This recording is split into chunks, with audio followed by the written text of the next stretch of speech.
Hello mga mommies! For this video, gusto ko magbigay sa inyo ng product review sa mga baby wipes na currently ginagamit po namin para na mabigyan kayo ng ideas kung ano yung mga gagamitin yung wipes sa specific na mga bagay. Meron akong apat na brand na i-recommend sa inyo kasi yun po yung talagang ginagamit namin, yung mga tried and tested na at nananatiling ginagamit namin hanggang ngayon.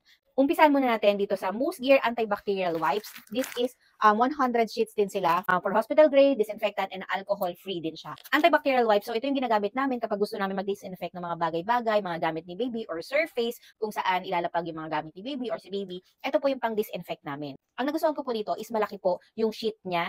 Alcohol-free siya, wala po talaga siyang amoy, kaya safe siya sa mga surface, mga gamit ni baby. Kapag pinahid mo siya sa bagay or sa floor or sa surface, may bula siya.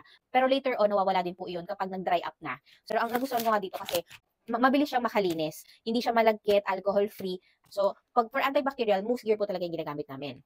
So, para naman kay baby, panglinis sa kamay niya, sa katawan niya, sa body, and sa bambam niya, Clean Font unscented baby wipes po yung ginagamit namin. Kasi po, itong Clean Font, hiyang siya kay baby, hindi siya nagka-rashes, swak sila ng skin ni baby. For baby, sensitive skin, ito po yung ginagamit ko.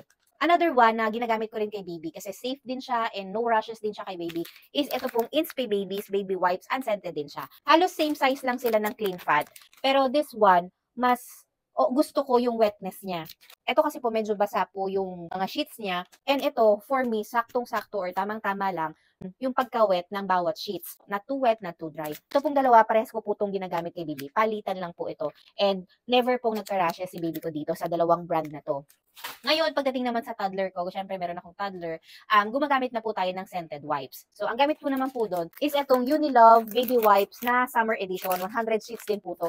Ito naman ako, Diyos ko, ang bango-bango nito. So, naku, kung hindi nyo pa natatry yung scent na to, sobrang bango. Okay na to para sa mga toddler kasi hindi na sila sensitive. And pwede rin to kay mommies. Maganda rin po yung quality nito, makapal. Okay lang din yung pagkabasa ng bawat sheets. Basta, pagdating sa pabanguhan, ito talaga. At gustong-gusto ko talaga yung amoy nito. Iba talaga yung scent niya, nakaka-freshen up kapag ipapahid mo kay baby, lalo na sa mga malilikot nating toddlers. So, yun lang po mga mommies. Mousse Gear antibacterial lang ginagamit ko sa mga surface area to disinfect. Para naman sa sensitive skinny babies, Inspay Baby and Clean Font. And para sa toddler ko is Unilove Summer Edition.